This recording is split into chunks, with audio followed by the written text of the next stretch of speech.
It's time to play the show. The bell has rung, and that big show might be over. But it's time for us to bring wrestling information you can enjoy with the match predictions, analysis, the ups and downs of professional wrestling, all reaction, some beverage drinking to bring you logic on tap with your good brothers. It's time for you to look into the eyes of Howard Blues and the Mark Kidder on Beer, Blues, and BS.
There we go. Podcast professionals. Yes. Absolutely. Hey, consummate professionals.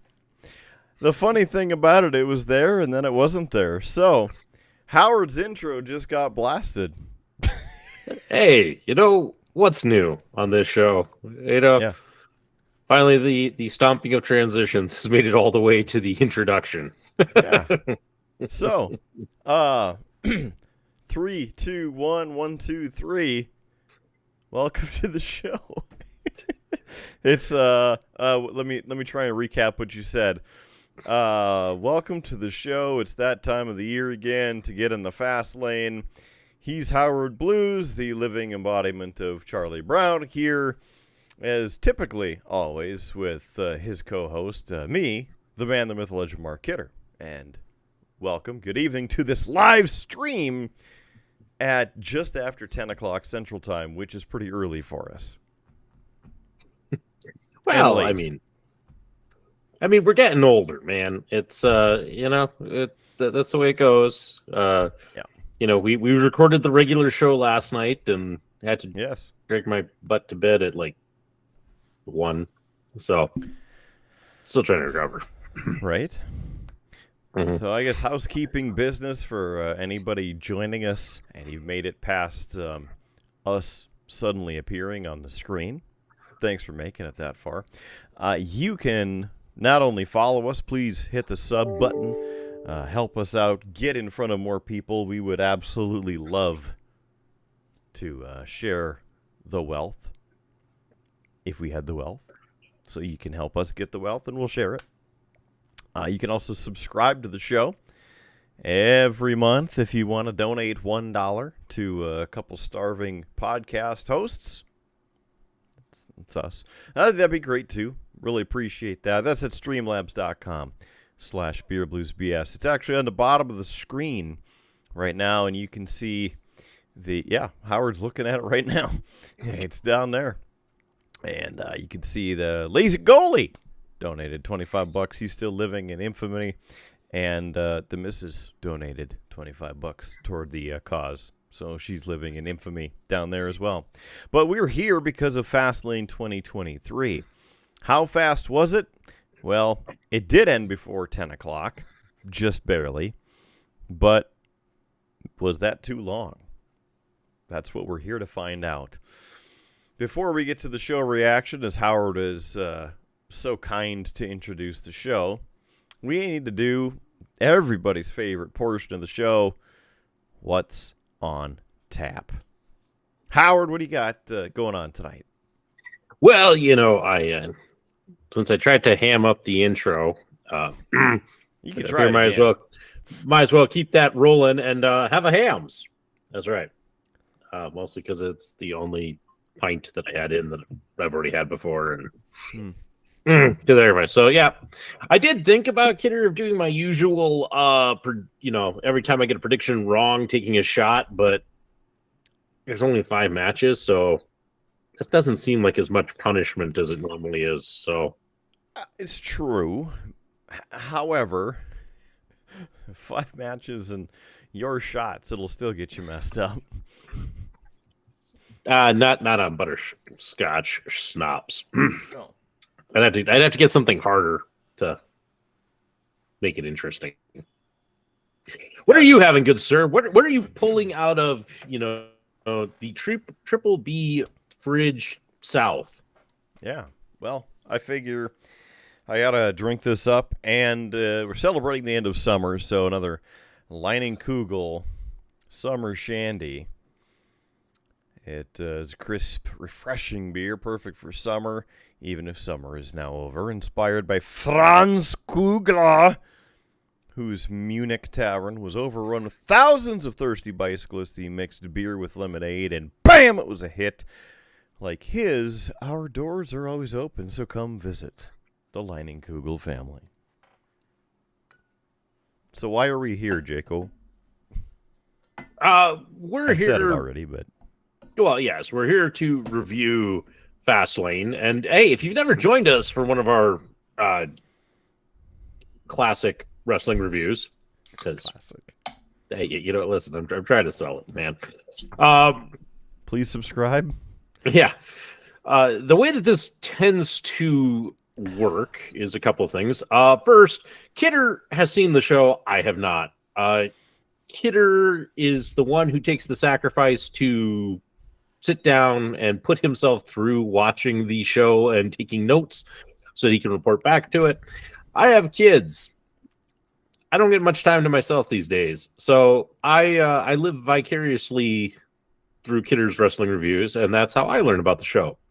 But to make everything interesting, and as we have done now for many years, and one day I'll actually look up to know exactly how long we've been doing this, Kidder and I always make predictions on the pay-per-view. We like to try and predict who is going to walk away with, the titles, who's going to win the matches, who are going to be the surprise guests, things like that. Because I don't watch the show, because I work really hard to avoid spoilers, I will be locking my picks in live as we do this show. Kidder has already texted me his picks so that there can be no shenanigans. It's not that I don't trust him. It's just some of the other people that we've had do predictions with us. There's some shady characters and such.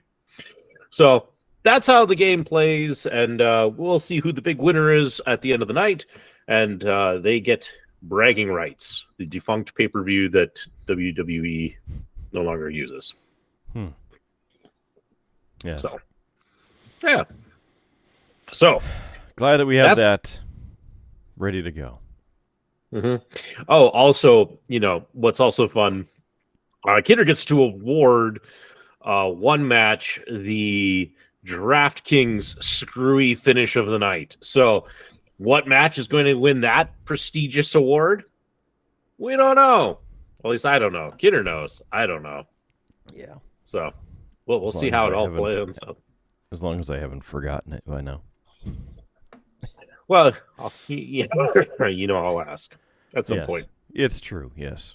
So, I will say, because, again, as he was describing, I send him the card for the pay-per-view, or in this case, premium live event.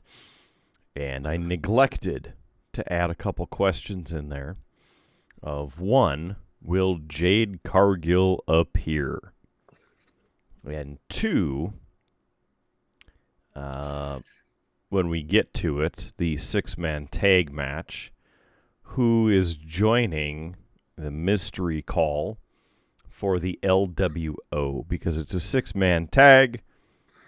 Of course, the Street Profits and Bobby Lashley are 3 people, but LWO is down a member, or 2, technically, to wrestle. So, wasn't Ghostbusters.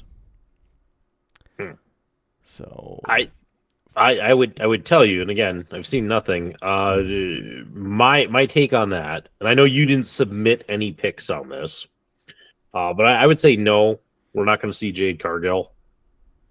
Would be my pick on that. I know that's the big news, but I'd like to think that they're just going to do something with her better than debut at Fastlane, which is kind of a throwaway pay-per-view.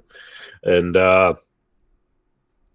as for the sixth man, I'm going to actually go with Carlito, because after they did the show in Puerto Rico, he was like, there was a big pop for him. There was a lot of talk about him signing, and I never heard if that actually happened or not. So I'm going to go with Carlito. All right.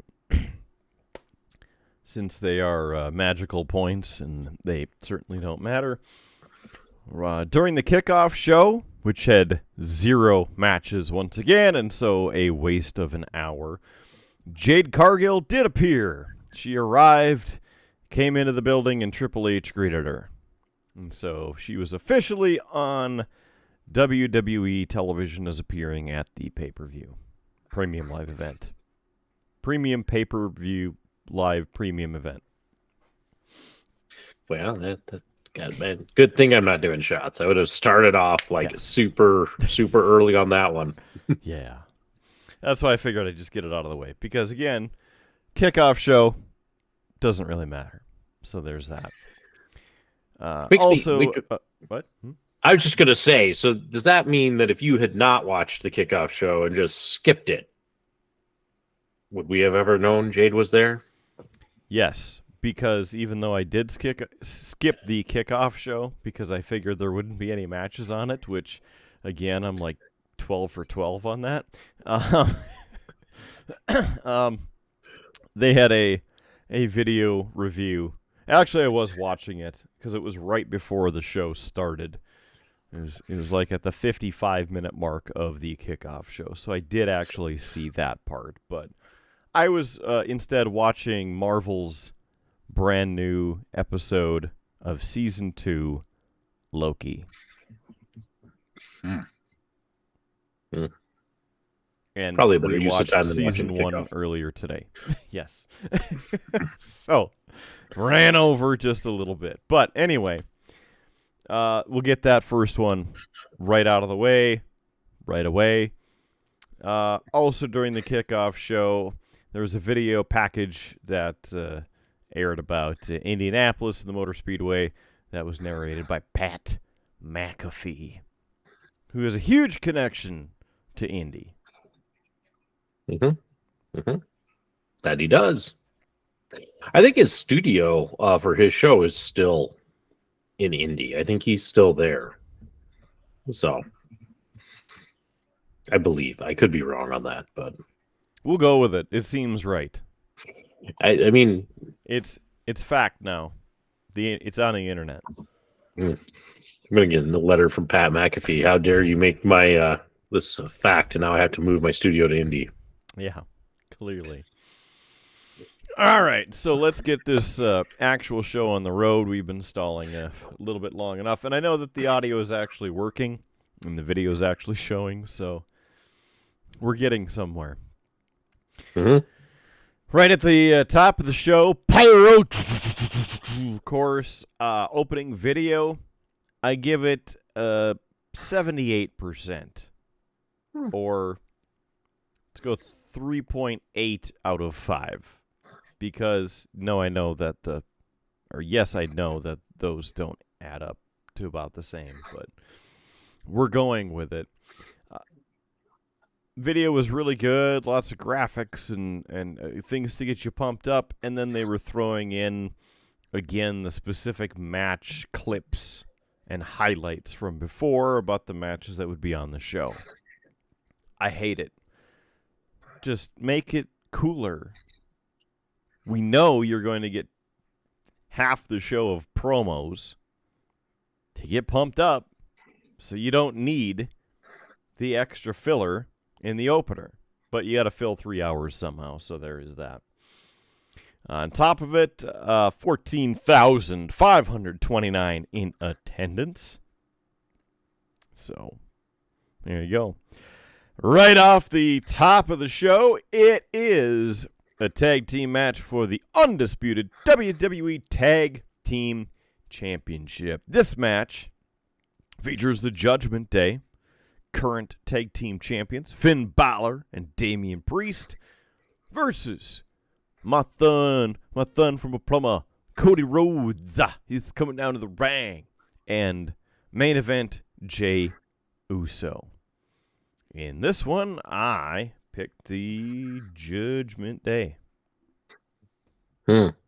I too was going to go with the Judgment Day. I think that they have too much heat, and the odd pairing of Jey Uso and Cody Rhodes, I just don't see them going anywhere with that. And even if they do win the titles, it's probably going to end up like Owens and Zayn. They'll hold it for a couple of months and then they'll drop it. Because those two are better as, single stars telling those stories than they are as a tag team. So I'm going to go Judgment Day. That's my logic. All right. So I'd also like to mention that the opening video was, about 2, maybe 3 minutes. And then the intros and the promo were an extra 12 to 15 minutes. Wow. Yeah. Because, again, I was finishing Loki and had the video for the show playing on my phone. Not loud, because it's not like I need to hear that. Clearly, I didn't need to really hear it. And, again, it took them forever. So, the episode ended because, again, watched entire season 1, which is 6 episodes, and then the first episode from season 2 in a row, and was still able to flip it over to the Peacock app and turn on the premium live event before the bell rung. So it just worked out today, I guess. But pieces of note is that the Judgment Day duo came out alone. Of course, Money in the Bank briefcase is still there, hanging out. And, just kind of something to think about. This match was 20 minutes, 40 seconds. As we start out the match, Jey was doing a lot and basically was taking on both Finn Balor and Damian Priest. They kept switching in and out, doing the hot tags and beating the crap out of Jey for quite a while. Finally, Jey was able to get over to Cody and a couple power slams, disaster kick, and, close counts there. Then Jey and Priest get back in together, and they're going at it. Enziguri, Priest was down in the corner. Jey's looking to the crowd, played to them a little bit. Jey's running across the ring and was sent onto the apron, but he hit Priest. Went up top, hit a crossbody block, and another 2 count. Priest gets back up and sets Jey up for the Razor's Edge. Jey slipped away, punched Balor off the apron, because, again, they're right there by the corner. Pulled down the rope when Priest charged, causing him to fly off over the rope there onto the floor. Jey then performed the suicide dive, which never happens anymore in WWE. I just never see it anymore, so good thing that we had that. Jey rolled Priest back into the ring. Got a top rope splash. Jey goes for the pin, but Balor went in, broke up the pin. Okay, so Cody takes out Balor with a Cody cutter. Bam! Cody was holding the back of his head after performing the move because he may have gotten a little extra on that one when he hit the ring. Jey charged Priest, but caught him with a kick. Then Jey came right back with a spear, and Michael Cole goes, "That move was used by Roman Reigns!" There's probably, 80 other wrestlers who use the spear as well, so I get the build-up of them. No, nobody else has ever used the spear. Good, that's right. I forgot. It's just like the suicide dive. Nobody ever uses it. Nobody ever sees it. So I apologize. So then we're about halfway through the match. Rhea Ripley and Dominic Mysterio come down to the ring, get Jay's attention. Jay goes to ringside, super kicks Dominic. It's good. Jay went face to face with Rhea Ripley, smiled and waved at him, but then he refocused on the match. Goes up to the top of the turnbuckle, but Balor grabs him long enough for Priest to end up recovering.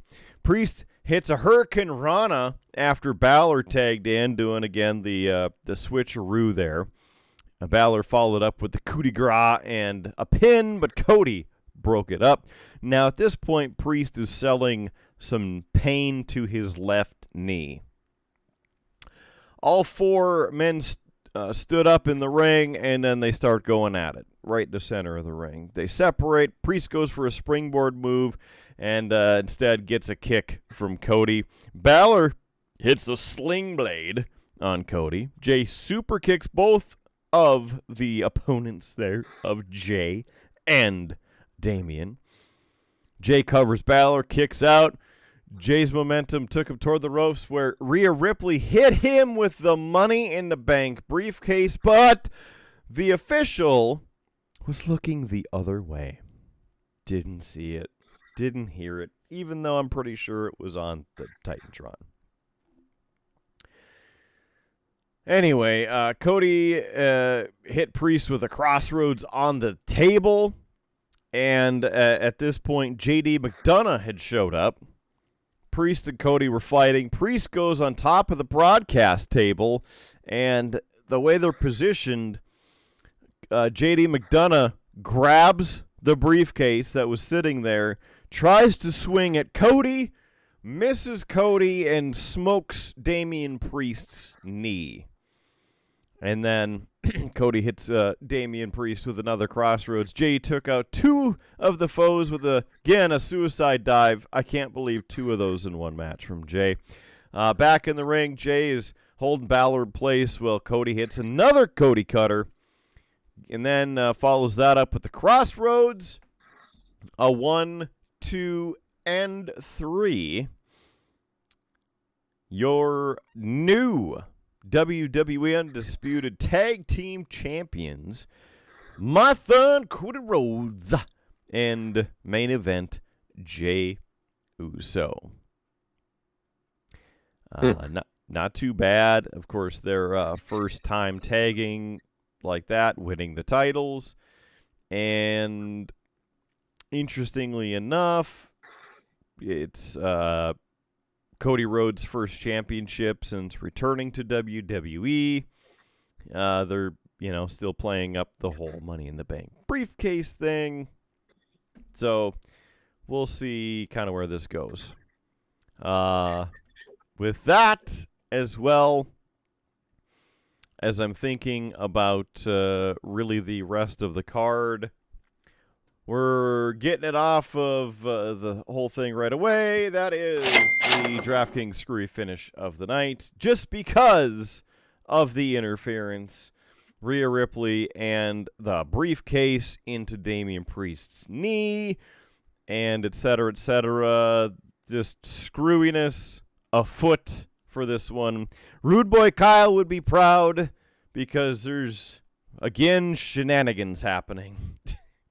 And Rude Boy is not a fan of the screwy finish, which seems to happen. I mean, we have the graphic for a reason. It happens at every damn show. So, Howard, your reaction. Well, I mean, it sounds like this was an okay match. And I will say, a lot of really talented people in the match. I am kind of surprised with this direction. Again, because I just don't know how long you actually want Cody Rhodes and Jey Uso tagging together. Cody, everybody wants him in the main title picture. I think there's still storyline to tell between Jey Uso and the rest of the Bloodline. So it just feels weird to put the titles on them. Unless you're going to set up that the next thing is Jimmy and Solo versus Jay and Cody Rhodes. Maybe that's that was the my next. first thought as well. So then the titles go back to the Bloodline. Yeah, that's the only thing I can see that you're going to do that helps push those stories and such. So that's all I can see happening with that. But I mean, the Judgment Day haven't been champs all that long, right? Didn't they just win this off of Owens and Zayn? Yeah, was that? I think it might have been 2 premium live events ago. So like 2 months. It's been a while. I really haven't followed much. Time flies when you're having fun doing other things. Yeah. So I'm a little surprised with this change. I'm now questioning my judgment on the rest of the card. It was definitely a swerve. Also, interestingly enough, around half an hour, 35 minutes before this, over on AEW Saturday night Collision, that show. I have an ad for Rampage right in front of me, so I was trying to remember the damn name of the show. Over on Collision, there's a tag team match between your AEW tag team champions FTR and Absolute Ricky Starks and Big Bill, and the titles changed there. Ooh. Very disappointed because FTR had held the championships for over a year, and then they're not holding them anymore. And then, of course, there was some speculation that they might be jumping ship to WWE, especially when Dax Harwood posts a tweet saying, thanks and everything, and top guys out. And then, literally 20 minutes later, he sees the speculation with everybody talking about, they're leaving, they're jumping ship. He had to post, just a reminder, I always say top guys out. This is our home. We're not going anywhere. So they apparently have 4 years left on their contract at AEW. Yeah.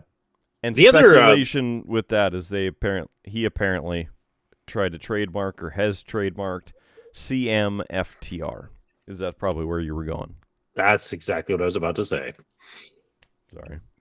No. Listen, for the one time that Howard actually has relevant news, it would make sense that somebody else would beat me to it. That's go ahead. Bring your analysis. I mean, I don't really have any analysis. I was just going to say, hey, FTR was just in the news for trademarking FTR. Yeah, that was it. But I didn't say that it was a lot. I just said I finally was relevant. This is it live? I could have had live news where I was actually like. But, well, I don't have the breaking news graphic loaded, so we're gonna have to wait on. We're gonna have to wait on that one. Yeah. Speaking of sponsorship, hey, if you'd like to sponsor our show, we'd love to hear from you, and that would be fantastic because you sponsoring our show help us pay the bills, keep the proverbial lights on and things, and keep bringing these little reactions to you. Smash the sub button, smash the share button, streamlabs.com/beerbluesbs. It's on the bottom of the screen, too, if you want to visit and give us $1 or about $3.50 or even more. That would be cool, too. And thank you in advance for buying us a beer, and cheers to you for that. I bring up the sponsorships very timely because at this point in the show, we go backstage. It's Wade Barrett and Booker T chatting about the title change, and man, the rest of the show is going to be so awesome. And Xavier Woods pops in, and he's excited to be there. And then suddenly, hey, we should order some pizza. I've got an app here from Pizza Hut. Let's get some pizza because nobody out pizzas the Hut. Barrett also did do a throwback. I've got some bad news. And then he was kidding, and he loves Pizza Hut. So we cut away. Guess what? A video package. Wow.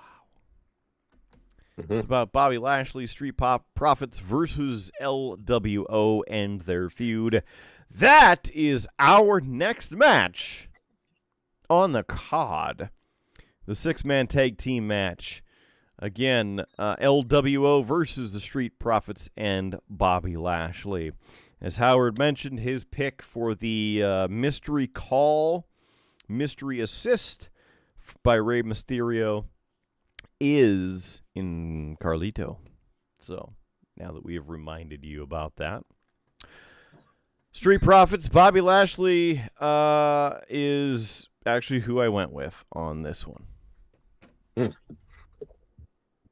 Yeah, that's interesting. Because man, I haven't watched, and so this seems really weird because it seems like two face factions going against each other. Not anymore. Oh, because Street Profits have kind of teamed up with Bobby Lashley, and it is now more like the Hurt Business, except not the Hurt Business. Interesting.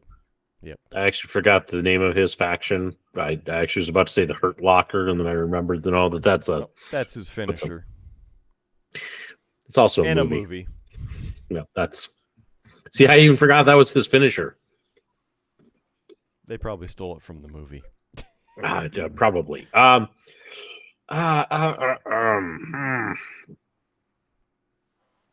You know what, Kidder? Somebody's got to get some points on the board here, so I will take Rey Mysterio's faction. Just break our tie. Viva la raza. Okay. This match is 10 minutes long. What? 10 minutes? Only 10?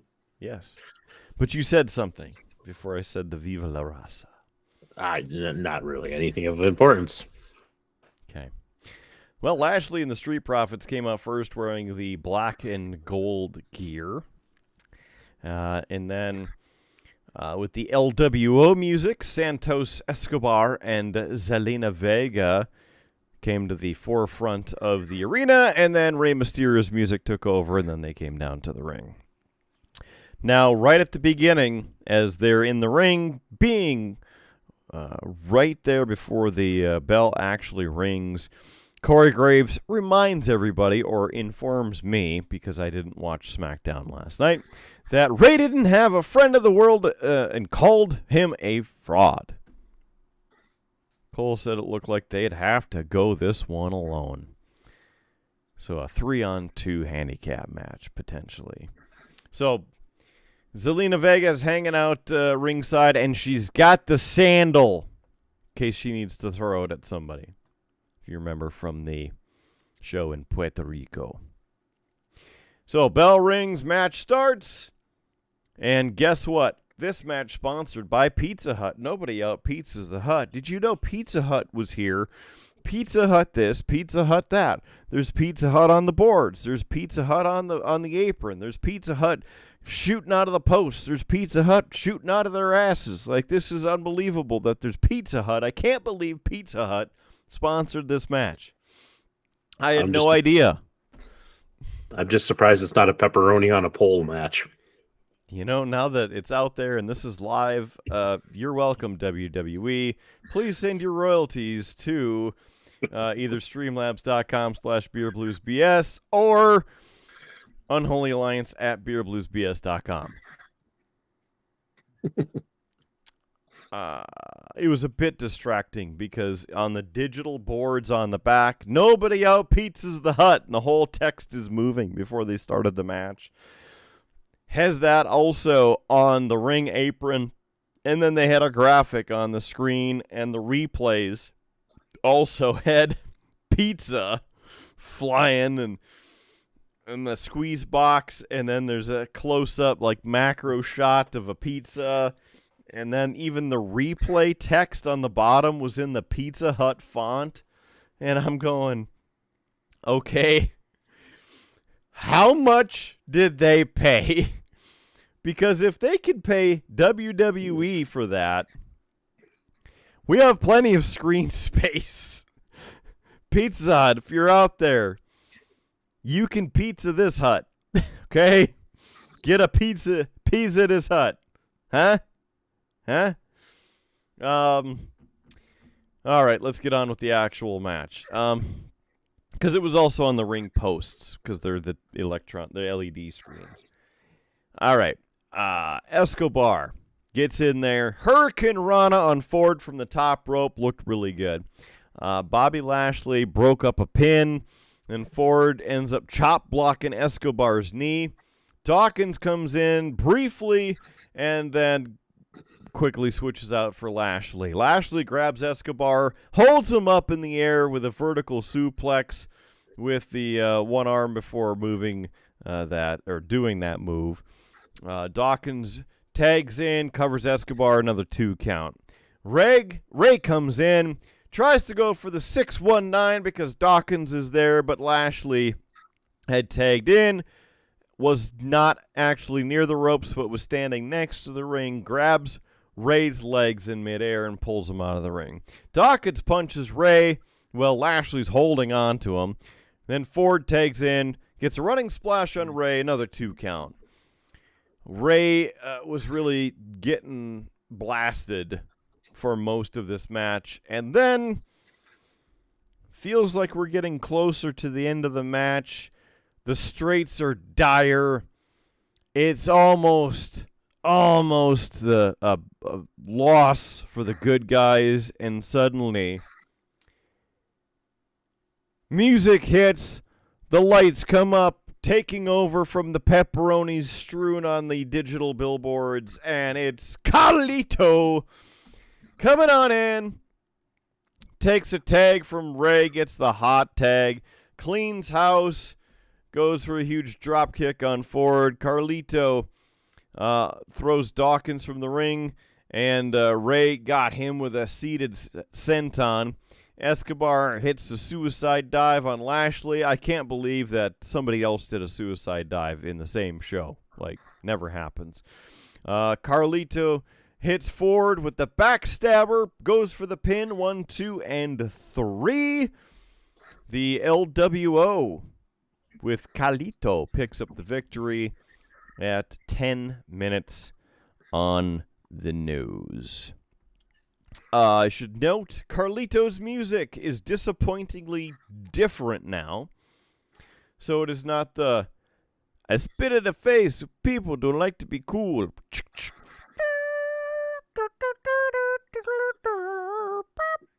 Because that was catchy, and why would we keep the same music?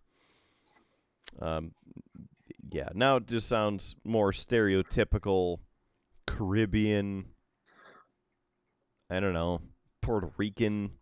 It's very stereotypical for me, in my opinion. After the match, broadcast team's down at ringside, and then a Pizza Hut delivery guy brings over a big Pizza Hut box.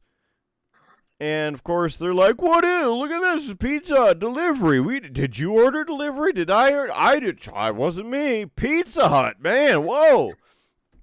And then suddenly Xavier Woods appears wearing a retro shiny red Pizza Hut jacket.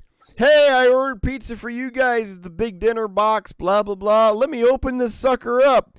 Got the 2 pizzas, the breadsticks, the wings.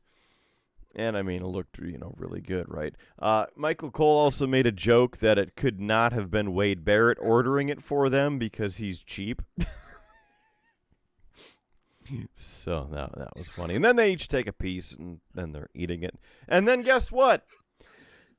A promo and commercial. Your thoughts? I mean, this sounds like it was very much a product placement match. No. Interesting. I mean, interesting choice. I'm glad that Carlito's coming back. Hopefully they actually do something with him. But I also kind of am I don't know about you, Kidder, but I get tired of hey, we called in a tag team partner, but apparently he couldn't figure out when to get to the show on time. Yeah. Like, I've never understood that bit of storytelling of we've got a surprise partner, but yeah, he couldn't get here, couldn't make it through traffic. Yeah. I've never liked that element of it. Well, he was called Friday night, and he may have had to rent a car and somehow drive from the Caribbean all the way to Indianapolis, and I mean, maybe he had to take a dinghy from Puerto Rico to Florida and then rent a car. Maybe they were out of the cars, and everything was. I know it's not how it actually works. Yeah, it's just a silly storyline gimmick, to kind of do that, because what good person's what you guys need a partner so that you guys don't get whooped? Great, I'll be there, but 10 minutes late to the match that you guys get beat up anyway, and then I'll come out and save the day. I've just never liked that. I would have much rather that he had come out with them, and had that kind of a surprise, and then you just you build up the tension as everybody's waiting for him to be tagged into the match, and you keep him on the sidelines as long as possible. I'd rather see that than this. Yeah. Otherwise, I mean, especially in a 10-minute match, it's meh. So I think this was mostly filler. And the only good thing I can really say that I think about this is I'm now up 2 points to nothing. So okay, go me.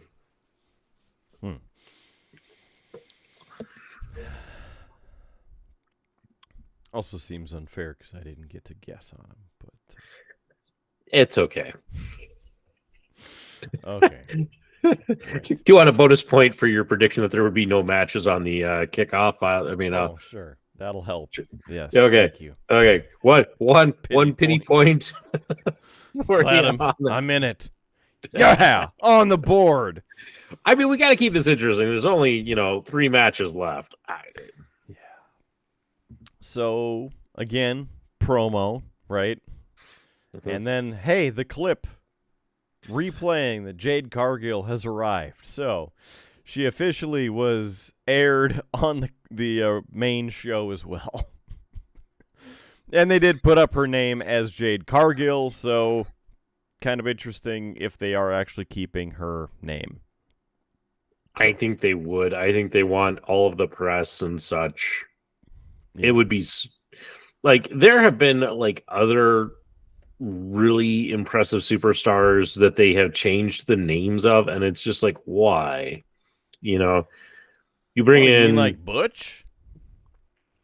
Butch is a great one, and that was he was Pete Dunne in the company, and then you switched him to Butch, but you bring in Walter, who is huge in European wrestling, and you change it to Gunther. But even changing Kenta to Hideo Itami, I don't know what it is about. I know what some of it is. They can copyright a name that they create, and therefore hone kind of the trademark on that. I get that aspect of the business, but at the same time, I'd rather bring in the fans who know them, and because it always is kind of stupid where it's you might know me as this, but now I'm this. Okay. Yeah. Well, another example of that is our next match, and the WWE Women's Champion, Io Sky, who was known as Io something else in NXT. And I don't remember what it was. I thought it was something different. No. Anyway, you could fact check that one. This is triple threat for the WWE Women's Championship. And again, Io Sky, your champion, versus Asuka. And, Charlotte Flair. See what Ashley has to do in this one. This match was 17 minutes, 20 seconds. And my choice for this, my prediction, Io Sky to retain. No,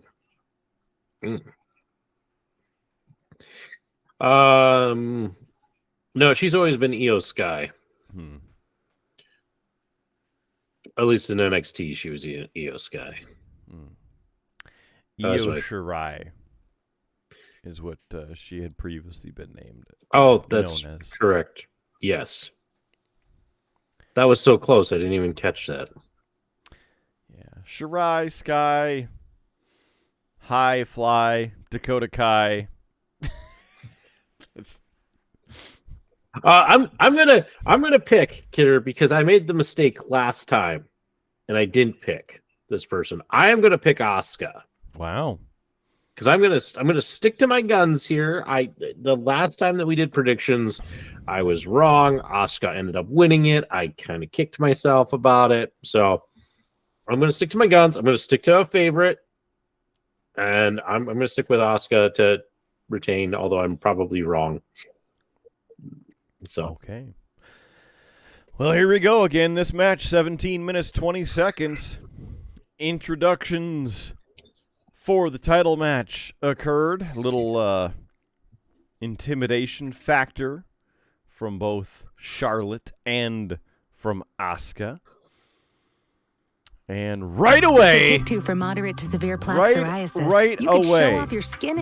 Right away, the very second that it started, Charlotte went after Sky, tried to give a big boot, but Asuka ended up spraying mist in Charlotte's eyes right away, just spraying her with the blue mist, covering her. Sky got into the ring, broke up a pin there, and Charlotte went to ringside where the ref helped her, or another official was there with a towel and water, conveniently helping her to clean off her face and eyes. Shortly after, Flair came in, got Asuka with a big boot, big skydive at Flair, or from Io, I should say. Came flying off the top, caught her, executed a fall-away slam. It was very nice. Flair was going after Asuka, chopping in forearms, and then Sky hopped onto Flair's back, but Flair threw her off and then hit her with a clothesline. Flair caught Asuka going for the hip attack, and then a la Brock Lesnar suplexed her. That's one. Sky rolled Flair onto her back, performed the standing double stomp for extra effect. Sky then took Flair down and had her in a crossface. Yeah. You see where I'm going with that. Flair ended up breaking free, ran into a kick from Asuka. Sky clotheslined Asuka over the top rope and then played to the quiet crowd, trying to pump them up, and got a...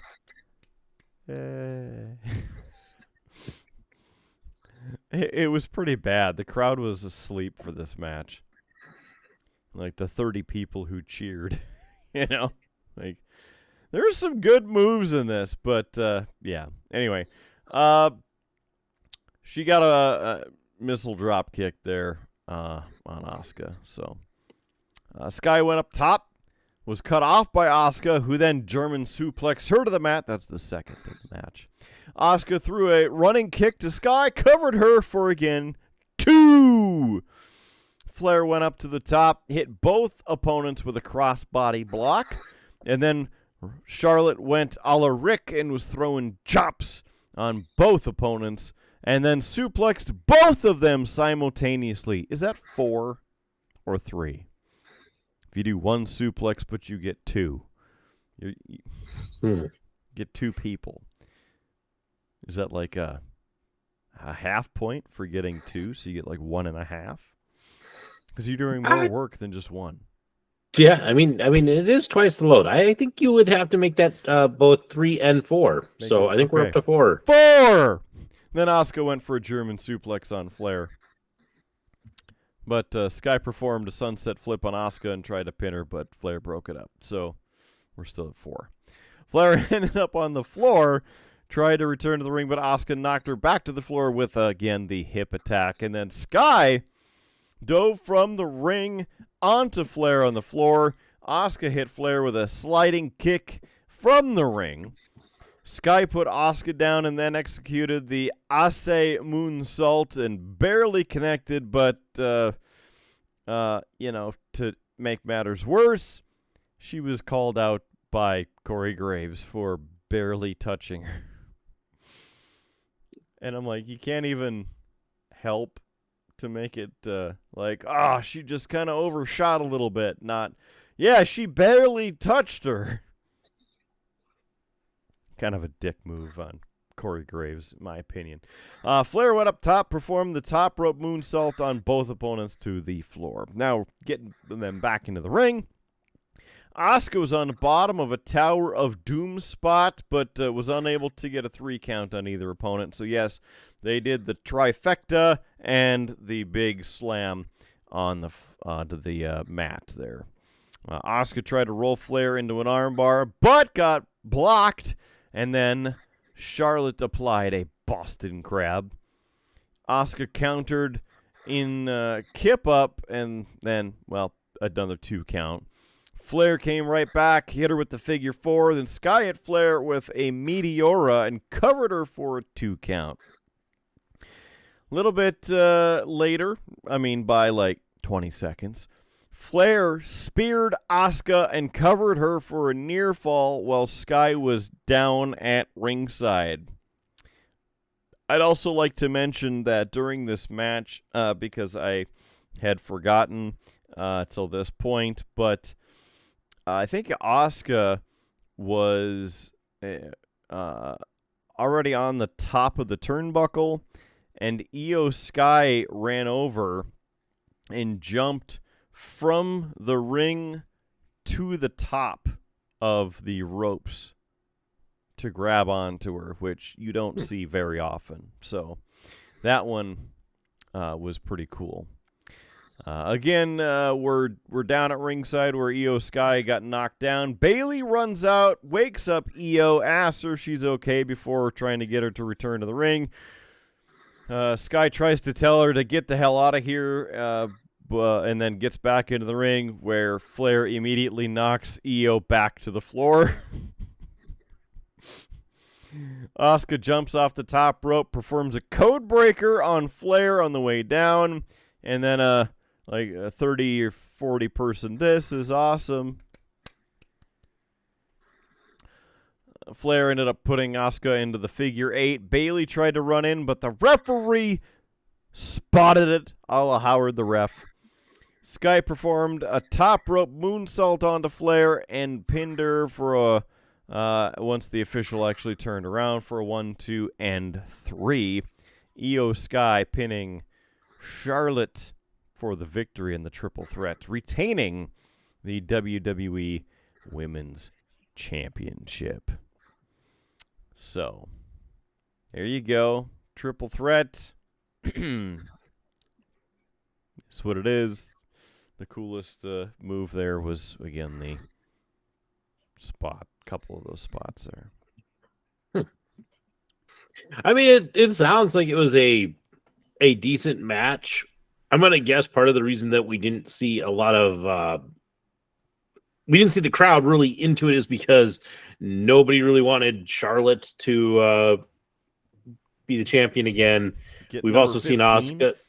Yeah, we've also seen Asuka as champion quite a bit. So I can see recently, yeah. So keeping it on Io and doing something. I'm going to guess that the whole Bayley might be setting up something down the line between those two. So they've had a weird dynamic with Damage Control because I think Dakota Kai is still injured or something. So she's just hanging around, and then Bailey and Io have been kind of back and forth. But I also typically watch the normal shows in about 5 minutes. So Yeah. So, we're all tied up, Kidder. 2-2. Then a recap of the first match, because we don't have enough filler, so let's fill it with another recap. And then, of course, they promote the press conference for after the show. And then, footage from earlier in the day. It's a car coming into the parking garage of the arena real fast and then doing a power slide. Well, it's a Slim Jim wrapped car promoting Slim Jim, because apparently that match, I don't even remember. It was something or other of a Royal Rumble match, and then you get something, but whatever. LA Knight was driving because he won that match, so he came on in, and again, you see the Slim Jim car for 30 seconds. And then guess what? Video packages! More promos! At this point, they could just make the premium live events frickin' 2 hours and then get it over with.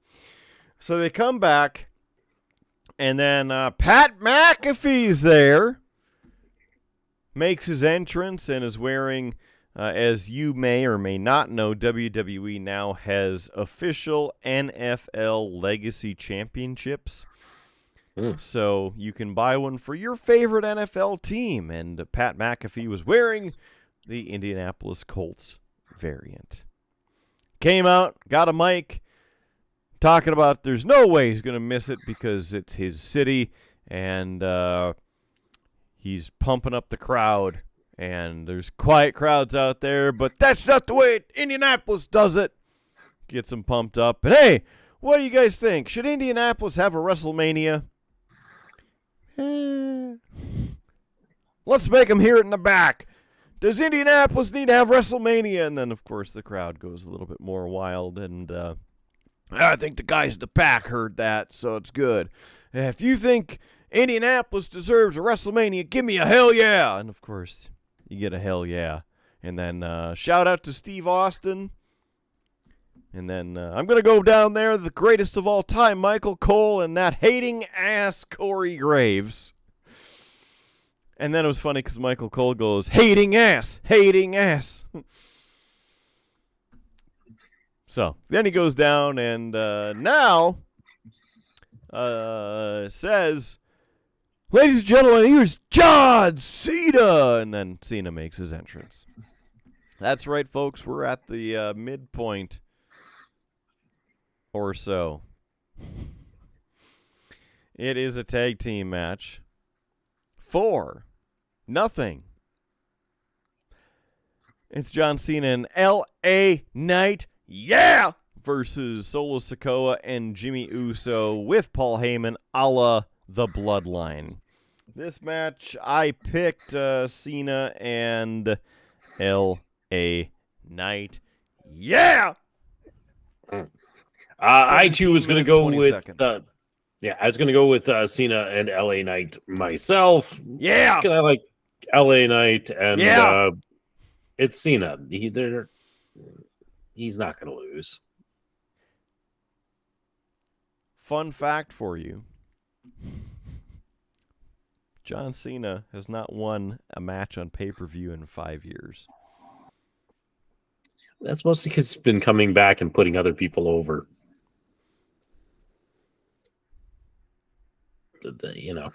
Here he doesn't need to put over the Bloodline.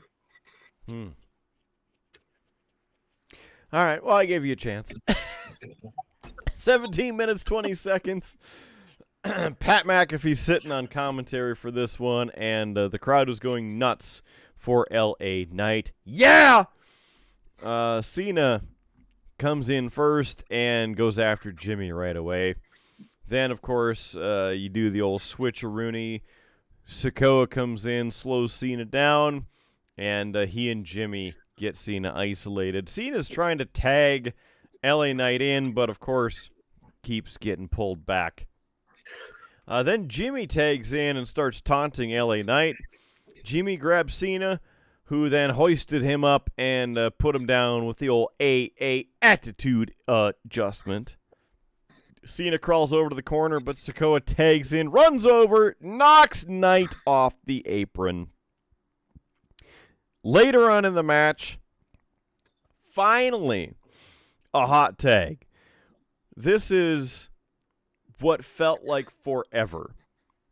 I partially dozed off during this match because they were just eat, sleep, beat up John Cena.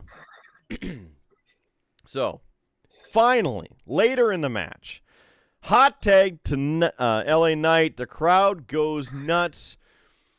He goes over, starts beating the crap out of Jimmy, and then knocks Solo Sikoa off the apron. Knight starts putting the boots to Jimmy into the corner. Sikoa runs in, and then for his effort, gets a DDT. Jimmy cuts off Knight with a super kick and covers him. Near fall there. Jimmy goes up top for the splash, but landed on his feet when LA Knight rolls out of the way. Knight ends up slapping Jimmy and drops the giant elbow on him. Solo Sikoa hits the Samoan drop onto Knight, but Cena comes over, hits Sikoa with a crossbody block from the top rope. Jimmy then goes to the top rope, hits a splash on Cena. Another 80-person This Is Awesome chant breaks out. Short time later, Knight sent to ringside by Sikoa. Cena hoists up Sikoa for his finisher, but Jimmy ends up super kicking Cena to stop it. Sikoa starts charging at Cena, pulls the top rope down, makes Sikoa go crashing out onto the floor. Knight runs across the ring, jumps onto the rope before superplexing Jimmy. Again, this was a really, really cool move where I was where he jumped from the ring up to the top rope and then quickly hitting that move. I like it. Cena then hits Jimmy with the 5-knuckle shuffle. Knight follows up with a blunt force trauma. The old BFT gets Jimmy down, and for the 1, 2, and 3, your winners of this match after 17 minutes 20 seconds is John Cena and L.A. Knight. Yeah! Cole also mentions that Paul Heyman is getting way more gray hair due to the loss, and Reigns is returning on this Friday night SmackDown. I mean, it sounds like what I would have expected this match is a slow start, because that's a Cena match. You always got to start off slow. It's the way it goes. And, hey, doing what I said they should have done with Carlito, building up to the hot tag and such, getting the people fired up for that. So that's all good. Doesn't surprise me. Jimmy's the one who takes the pin. I think they still want to keep Solo strong, so you're not going to pin him. And building the heat because the Bloodline. Yep. They're making it out where basically that Jimmy is trying to be the head of the table. So it I mean, it sounds like this was a decent match. It's going to have that slow Cena start, so it's not going to be like the greatest. But I think they achieved what they wanted to do. You keep LA Knight hot, you keep Solo protected, and everybody gets to be happy because John Cena won a match on pay-per-view in 5 years. Mm-hmm. So, all also right. Like to mention, since I put the Yeti down, that tonight the unofficial season opener for University of North Dakota Fighting Sioux men's hockey. Tonight, the Manitoba Bisons versus your University of North Dakota Fighting Sioux. Manitoba 0. Your University of North Dakota Fighting Sioux 10. 7 of which were scored in the second period. Ooh. So there's some good mid-wrestling news with a little other sports news for you. Relevant sports news. Yeah. That's what happens when we do this live. It's relevant. All right. We go backstage. Damian Priest is selling the knee injury. Finn Balor told him that tonight isn't the night due to the injury.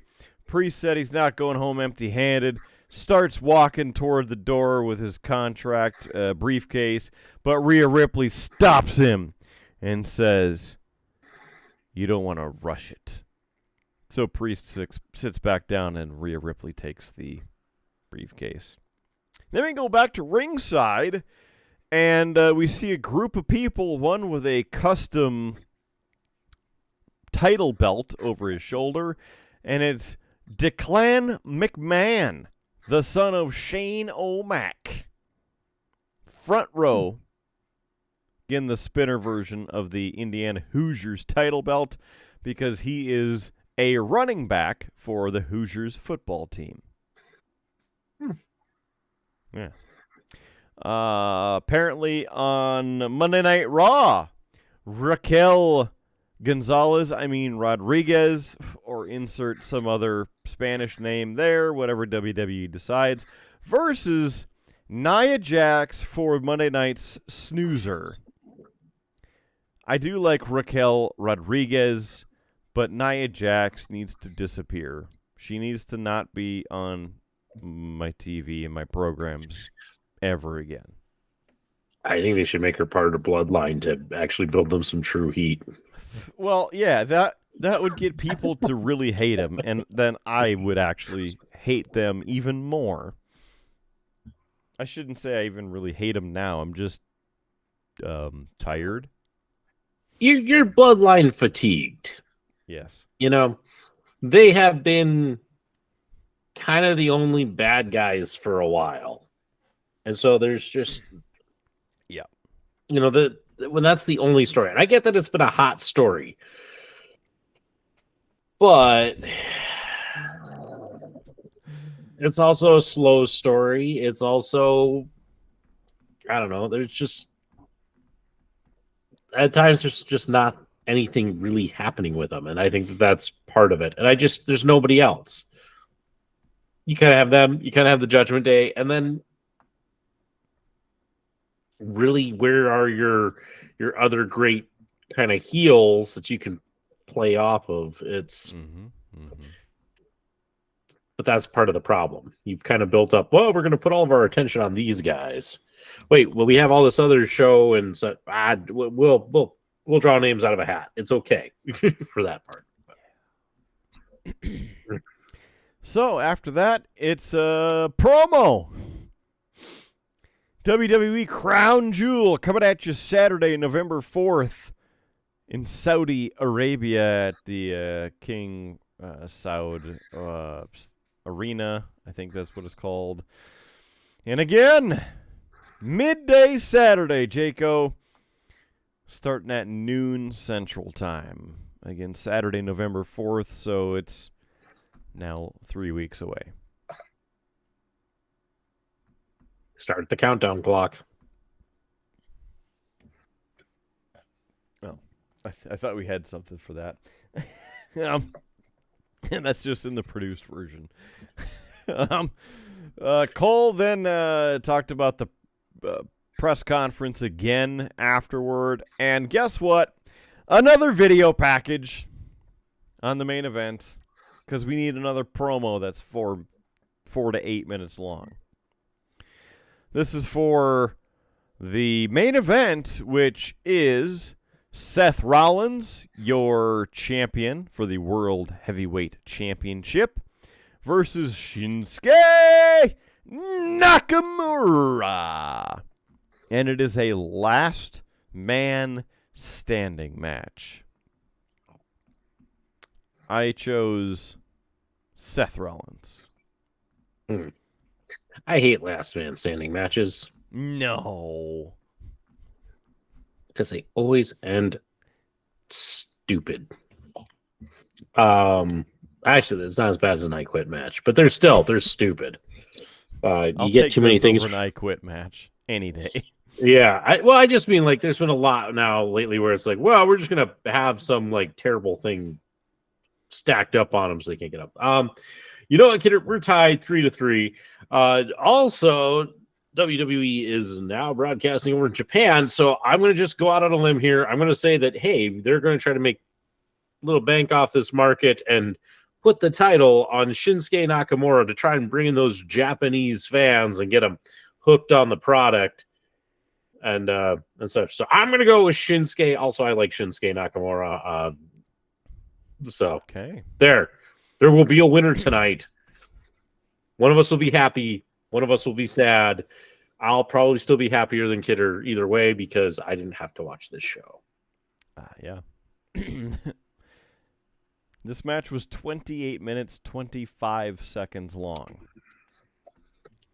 So after we finally get done with the 8 or 10 minute promo and other promos, we get our entrances. And Michael Cole makes the stat mention that the last time Rollins was pinned in a singles match was January 2nd. He also pointed out the athletic tape on Rollins' lower back. They've been making a big thing out of it in this feud, that Rollins is busted up. And Nakamura wants to take him out, put him out of his misery. Also, Cole then, I don't know, I guess corrected himself or added the info because there's no pinning in this match, so he wouldn't get pinned anyway. So he made the mention of, there won't be a pinfall in this one. Basically. Anyway.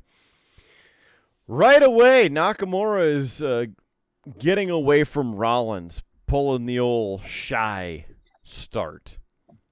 Rollins goes down to ringside, grabs a kendo stick from underneath the ring. Nakamura then comes over, drives Rollins back into the side of the ring, and the crowd starts chanting for tables right away. It's like a minute. Come on. Nakamura tries to suplex Rollins onto the entrance ramp area, but Rollins ends up reversing it. And then Rollins pulls up the mat on the floor, exposing the concrete. Rollins goes for a power bomb, but Nakamura ends up slipping away from that spot. Rollins then slams Nakamura's head into the ring steps a couple times. Rollins picks up the top half of the ring steps, rams Nakamura with it. Rollins then throws the steps at Nakamura, who of course avoided it. Rollins goes for the stomp at the bottom half of the steps, but Nakamura slips out of that as well. Rollins rolls Nakamura back into the ring. I don't quite know why, because we know there's no pinfall or submission. You just have to not get up. Rollins pulls some chairs, trash can, 2 tables out from underneath the ring, puts all but 1 table inside the ring. Nakamura comes back, catches Rollins with a running knee, and Rollins is draped over the apron, so Nakamura comes up, drops the knee right on his back. Nakamura pulls a pair of nunchucks out from under the ring. So apparently Steve Blackman is now living under the ring. Ends up hitting one of Rollins' legs with them. Nakamura performs a sliding German suplex, followed by a flying knee from the ropes.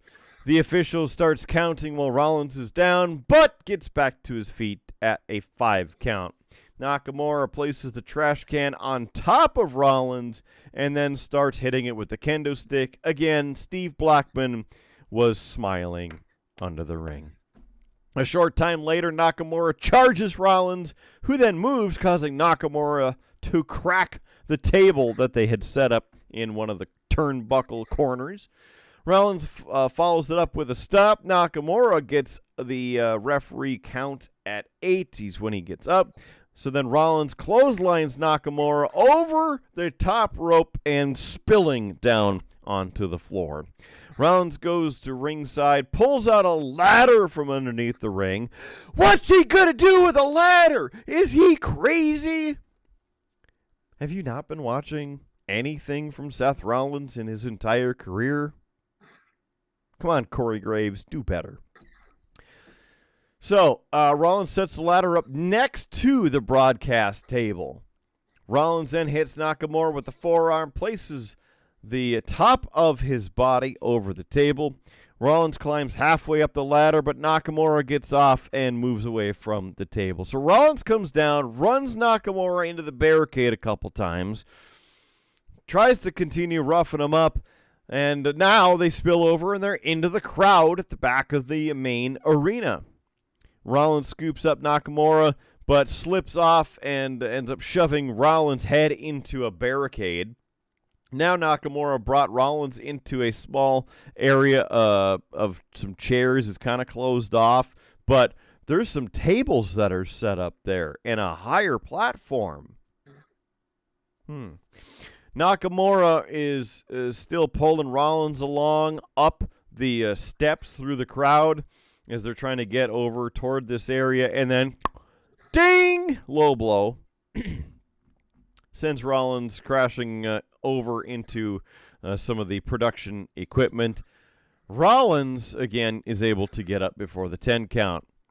So Nakamura starts going after Rollins with a chair and then throws a kick at him. Nakamura slams the chair over Rollins' back as they are now back toward the ringside area. Rollins avoids the swinging chair that ends up hitting the ring post.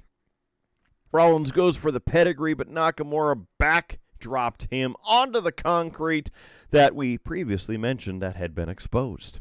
Rollins beat the count, was tossed back into the ring.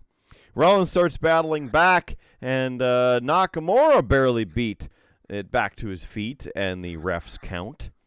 Both men are back at ringside. Rollins starts selling the lower back pain as he tried to pick up a table, which he did eventually get set up on the floor. Rollins grabs Nakamura and shoved his lower back into the side of the apron, so kidney shot there. Nakamura places Rollins onto the table at ringside. Nakamura jumps from the middle rope and drove both his knees into Rollins, which of course put Rollins through the table. And Nakamura partially overshot that. And as he came down with his knees, he overshot, so really his shins went through Rollins, and his knees ended up hitting the barricade, which moved and then kind of smoked the concrete. So I think Nakamura kind of hurt his right knee, or his left knee on that one. It was on the right side of the screen. Left knee.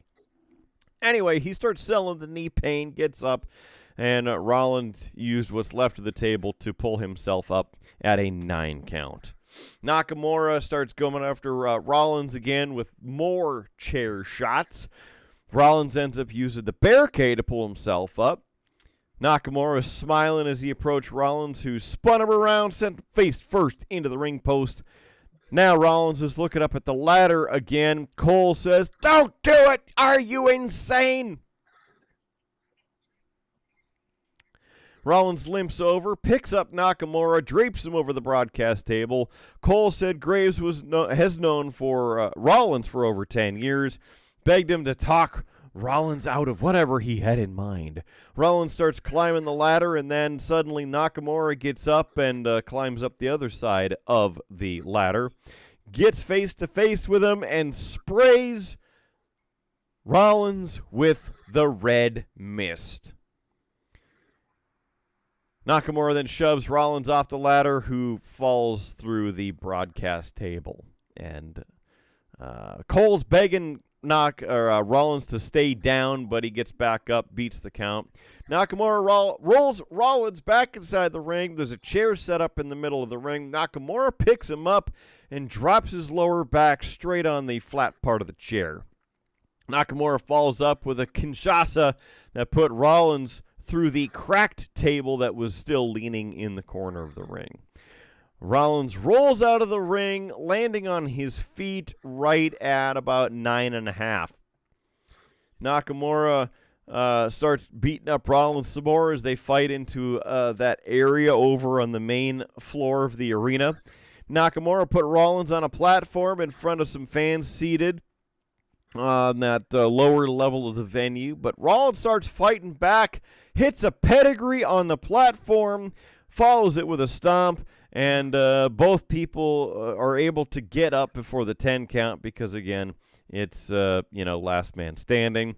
Well, below this platform, there happens to be 2 tables set up with some cables coiled on top of it. Rollins grabs Nakamura, turns him, hits the flying falcon arrow straight through the table, blasts it, and Cole says that they're tech tables. That must mean or be their description because they literally had 2 or 3 rolls of cabling sitting on top of them. Of course, the crowd breaks out in a holy shit, because why not? Both men tried to stand up. Rollins got to his feet. Nakamura fell back down just before the referee counted to 10, meaning Seth Rollins picks up the victory over Shinsuke Nakamura and retains the World Heavyweight Championship. Rollins gets his title and celebrated, and wasn't too bad of a match. Of course, it's different than the AEW style of those types of matches because there's no blood, really, unless they accidentally get busted open. In AEW, this match would have been blood all over. So, in comparison, this was a dry match. It was okay, but kind of felt like they didn't need to have this pay-per-view premium live event. So there's that. And after the match, a recap video, of course, playing, showing you the highlights of all 5 matches from the show. Your reaction of the reaction of that match. For a last man standing match, that didn't sound too terrible. I will at least give them credit that the ending was, reflective of, hey, that probably actually hurt, and not just we stacked a bunch of chairs on him, so I'll give it that. At least it wasn't something terrible like that. Which brings me over. Yeah. That one's always bad.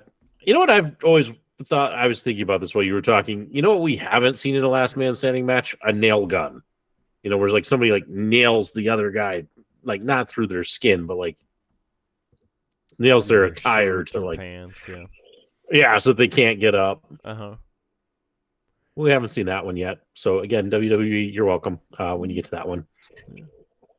But yeah, I think this was good. I think it was a good showing by both and trying to make the most out of the fact that, this is happening on Fastlane. Not, a pay-per-view that means anything because we're coming up. The next one is, it's Crown Jewel, but then it's usually Survivor Series. So, yeah. So, yeah. I might try and catch some highlights from this one. We'll see if I can find some and I'm check sure it out a they're little posted. bit. So, but that brings us to the end of the show, Kidder. Unless there's something else that I'm not aware of, which allow me to check the official score sheet. Okay, I forgot that I used a piece of paper that it says glory. Yes. Glory for the Empire. And in this case, the glory is all Kidder's as he's the big winner of the night with 4 correct versus my 3. So, congrats, Kidder. You have won bragging rights. Treat it well, and good luck with the booking on that. Overall, I'm kind of okay. I missed this one. I don't feel like there was much that is propelling anything forward of interest. So, we'll see what Crown Jewel brings. That's about the most I can give you for kind of a thought. Any last final thoughts from yourself on the show? It was And a on premium live event. yeah, I was gonna say, and on that insightful analysis, Kidder, are you gonna stop me? I just thought of something that I neglected to mention at the top of the show, and that they had 2 Formula One cars at the top of the ramp because they're in Indianapolis. There you go. Insightful, interesting information. Yeah, but with all that, Kidder, you've been talking for quite a while. It's time that we bring this show to an end, and of course, we always end every show with our cheap plugs. And on these wrestling shows, because Kidder does the majority of the talking, you guys get the rare treat of Howard Blues trying to do the end of the show. Enjoy. So let's start off with the easiest one there is, and that is where you can find us in cyberspace, and that's at beerbluesbs.com. That is our home in cyberspace. It's where you can find links to all of these other places I'm about to tell you. And, it's a great place to go. Look, check it out. Our web design team worked very hard on it during a premium live event. It's how it goes. Some of the things you can find there is you can find our buy us a beer button. It's kind of our way of, saying, hey, you can donate to the show in a fun, happy way. And hey, it comes with a little bit of a perk because we like to read those out loud on the show. We actually have a whole graphics package that's gathering dust because we haven't had a round bot for us in a while. But we like to put that out there. And hey, you can even leave a comment and we will mention it, talk about it on the show. So it's a chance to interact with us in that way. And it's a pretty minimal donation. So make sure you check out that. Also from there, you can find the link to our merch store, in case you want some merch. For these premium live events, we actually have a premium t-shirt because, you need to just let everybody know that it's a premium product. We also have pint glasses, stickers, metal signs, shower curtains for some reason. All this good stuff. So you can check that out. Also, you've seen at the bottom of the show the address for our Streamlabs account, where you can also donate and sign up to have a recurring donation if you wish. But we also have merch through Streamlabs because you just can't have enough merch. So there you go. Hey, if you enjoyed this show and maybe want some other news, plus every now and then an interesting tidbit from us, we are on social media. We are on Facebook, so you can go over there, like and follow. And hey, we're even on Instagram because, we're 2 old guys trying to be hip and up on the gram. Yeah. You can find us there. Again, just search for Beer Blues and BS. If you liked seeing this show with our wrestling shows, we are always streaming them live. You can, of course, find them on Twitch, but you can also find us on YouTube. And that's tends to be where we post all of our content. So make sure you go over, give it a like, subscribe, hit that little bell thingy. I don't know if it does anything, but you can feel free to hit it. I mean, who doesn't like hitting a bell? Ding. Yeah. Hey, thank you, whoever did that. And I'm trying to work in a for whom the bell tolls joke, and it's just not coming to me at this hour. Well, it could be both of us. That's who it'll tell. Mm-hmm. But hey, maybe you enjoy an audio podcast like myself, and you don't really want to see our happy smiling faces, which who could blame you?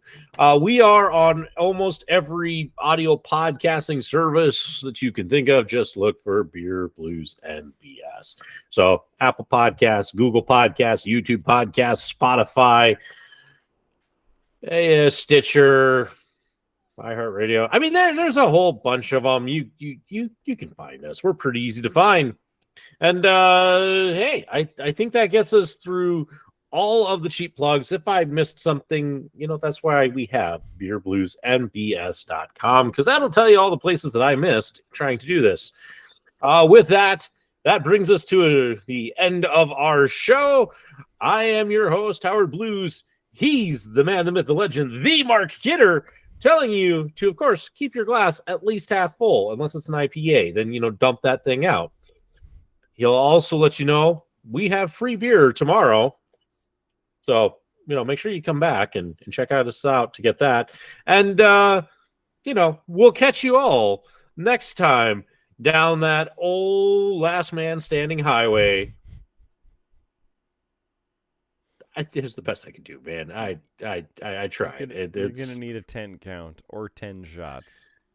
Well, and with that, good night, everybody. See you in the next episode of Beer, Blues, and BS. Thanks again. Catch you later.